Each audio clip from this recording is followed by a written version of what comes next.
speak with, do we communicate even if we are shy and have difficulties in talking to others? Eliana is our VPA, Vice President for Education. She is always available, gentle to many of our fellow members, not to mention her beauty. And she's enrolled in the part presentation mastery, and this evening she will talk on her second speech. And this evening, she had the title of her speech is "We Cannot Not Communicate." So I would like you to join me in welcoming her on this podium.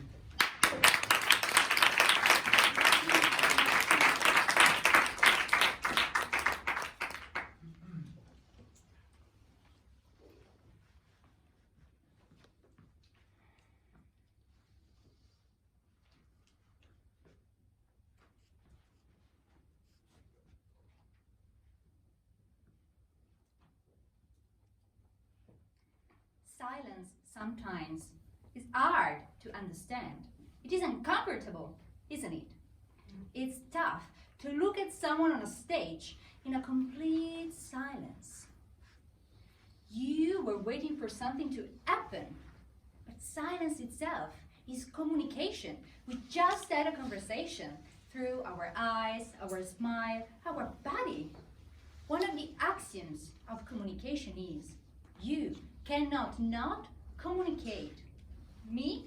Yes, you, all of you, fellow communicators. I must confess it. I was a silent communicator for the larger part of my life. And what you just saw before was my traditional way of communication. I was what here in Toastmasters we define as the analytical type of communicator, but it was extremely analytical. I was what I call the nerd communicator because I analyze and overanalyze situations. I thought on every single possible implication of saying something. Are there any nerd communicators in the room? In Toastmasters, we usually ask each other, how do I speak? But for me, the real question was, do I speak? Some of you may be afraid of public speaking.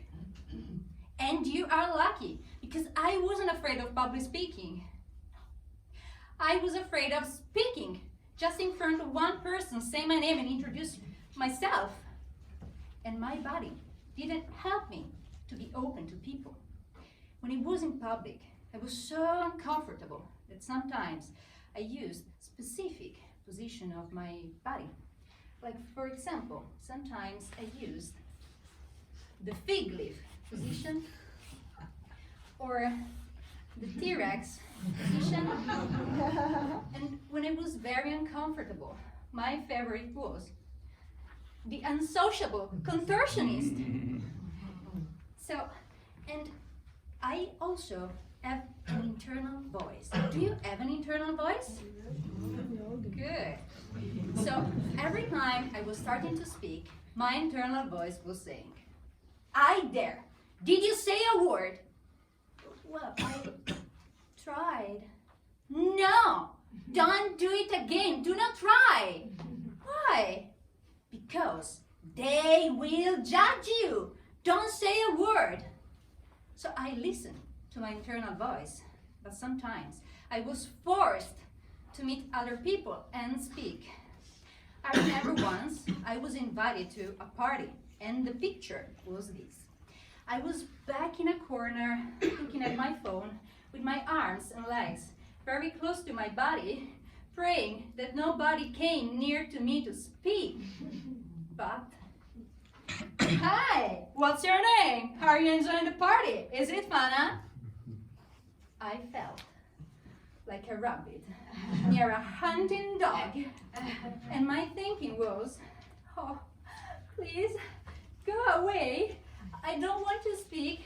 It is too painful. I can't do that. Please leave me in the silence. of my mind. And I've learned the poker face tactic. So, no movements in my face. I just shake my head, hoping that the other person was bored enough to go away. And it usually worked.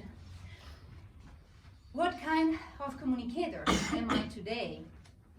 I'm still analytical, but less critical. Can you be a successful communicator, even if you're shy and silent? Well, I don't have an answer, but in my experience, I was shy and silent, and I'm now able to speak in front of 200 people because I did it. I've learned a lot from silence, and the more I understood silence, the more I found a balance in my communication style. So sometimes it's tough to be silent. It's tough when we are not able to speak and you want but you can't. But silence is double-sided. Silence is also powerful. And this kind of silence happens when you feel yourself and when you feel other people. So my invitation for you tonight is, even if you are a great speaker or you just began your path to become a speaker, take the time to be silent sometimes. Feel people, listen to them and see what happens. It is not dangerous. You can try this at home. As speakers and communicators, what we should remember is one golden rule.